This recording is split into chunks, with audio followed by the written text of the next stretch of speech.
సింధు నది కూడా ఒక్క బిందువుతోనే మొదలవుతుంది. ఎన్ని వేల మైళ్ళ గమ్యమైన తొలి అడుగుతోనే ప్రయాణం ప్రారంభమవుతుంది. ఆ తొలి అడుగు వేసేవాడే నాయకుడు.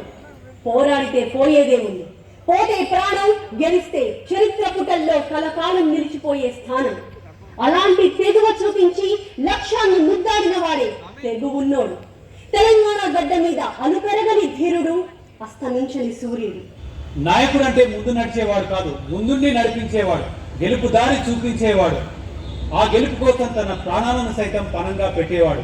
కొన్ని అసాధ్యాలను సుసాధ్యం చేయాలంటే చావు చివరి అంచుల వరకు వెళ్ళాలి. దీక్షా దివాస్లో ఇలాంటి స్ఫూర్తే కనిపిస్తుంది.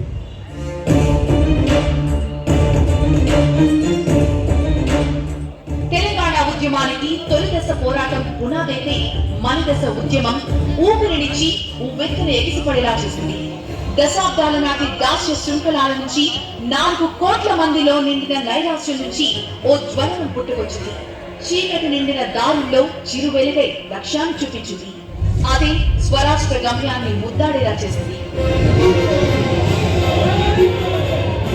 2009లో హైదరాబాద్ ఫ్రీ జోన్ ప్రకటన అగ్గిరాజేసింది. తెలంగాణ ప్రజల్లో ఆగ్రహ జ్వాలను రగిలేలా చేసింది. ఫ్రీ జోన్ కాదుగా, హైదరాబాద్ మాదిరా అంటూ ఓ నినాదం మారుమోగింది. జైల్ భరో జోరుగా సాగింది. న్యాయమైన డిమాండ్ కోసం కొట్లాడుతుంటే నిర్బంధాలతో అణచివేతలు మొదలయ్యాయి. అప్పుడు కేసీఆర్ మదిలో మెదిలిన ఆలోచనే తెలంగాణ ఉద్యమాన్ని మలుపు తిప్పింది. అది ఆమరణ నిరాహార దీక్ష. కేసీఆర్ శవయాత్ర, తెలంగాణ విజయ యాత్ర అని తెగువతో తెగింపుతో చేసిన ప్రకటన నైరాశ్యం నిండిన గుండెల్లో రక్తపు టేరులు పారించింది. తిరుగుబాట్లతో ఉద్యమాలు విజయాన్ని అందుకోలేవన్న విషయం కేసీఆర్ కు బాగా తెలుసు. అందుకే బాపూజీ మాటలోనే దీక్షాస్త్రం ప్రయోగించేందుకు సిద్ధమయ్యారు. నవంబర్ 29 డెడ్లైన్ పెట్టారు. అప్పటికి ఢిల్లీ కథని రాకుంటే దీక్ష తప్పదని హస్తినలో దిక్కులు పిక్కటిల్లేలా ధిక్కార స్వరం వినిపించారు.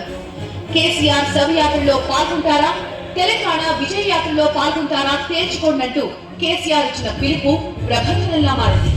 మా ఉద్యోగ ఉపాధ్యాయ మిత్రులకు, కార్మిక సంఘాల మిత్రులకు, విద్యార్థి యువజన మిత్రులకు కానీ ముందు రండి, తిరిగి బిగించండి, ఒకటే నిర్ణయం తీసుకోండి.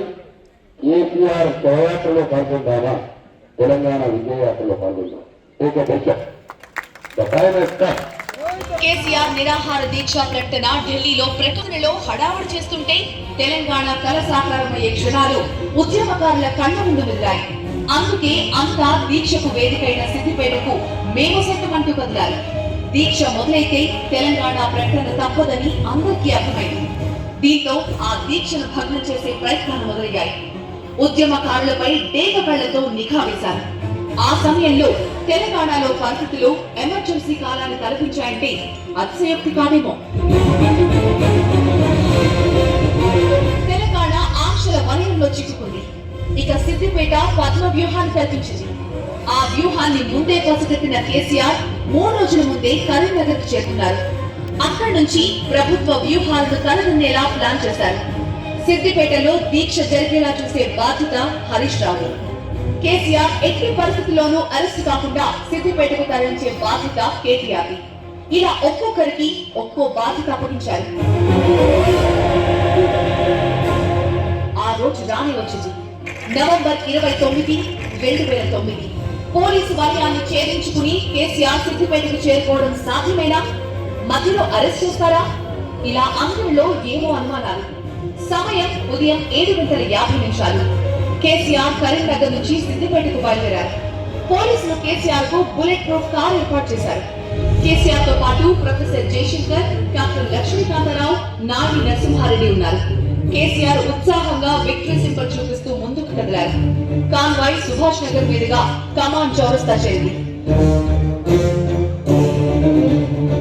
కరీంనగర్ పట్టణం దాటిన తర్వాత కేసీఆర్ ను అరెస్ట్ చేయాలన్నది పోలీసుల ప్లాన్.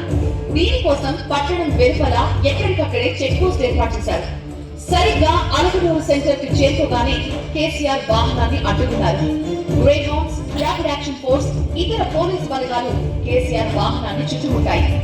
ఒక నాయకుడు చేస్తున్న దీక్షను అడ్డుకోవడానికి ఏకంగా వందల మంది పోలీసులు తరలి వచ్చినప్పుడే తెలంగాణ విజయ యాత్ర కళ్ల ముందు మెదిలింది. కేసీఆర్ ను పోలీసులు అదుపులోకి తీసుకునే సమయంలో తీవ్ర గందరగోళం చోటు చేసుకుంది. జై తెలంగాణ నినాదాలతో తీవ్ర ఉద్రిక్తత నెలకొంది. ఎంతమంది కార్యకర్తలు ఉద్యమకారులు ఉన్నా వందల మంది పోలీసులను నిలువరించలేకపోయారు. దీంతో చివరకు కేసీఆర్ ను బలవంతంగా అరెస్ట్ చేసి ఖమ్మం జైలుకు తరలించారు. కేసీఆర్ అరెస్ట్ ను నిరసిస్తూ నల్గొండ జిల్లా మోక్కూరు మండలం కొడిచేడు గ్రామానికి చెందిన 12 ఏళ్ల యువకుడు ఉద్యమ జ్యోతిని వెలిగించేందుకు తన ప్రాణాలని పణంగా పెట్టాడు. కేసీఆర్ అరెస్టుతో తెలంగాణ అక్కడికి పోయింది. ఎక్కడికక్కడే ఆందోళనలు నిరసనలతో ఉద్రిక్తంగా మారింది. కేసీఆర్ దీక్షతో స్వరాష్ట్రానికి మార్గం సుగమమవుతుందని అంతా భావించారు. అలాంటి దీక్ష మొదలు కాకుండానే కేసీఆర్ ను అరెస్ట్ చేయడంతో తెలంగాణ భగ్గుమంది.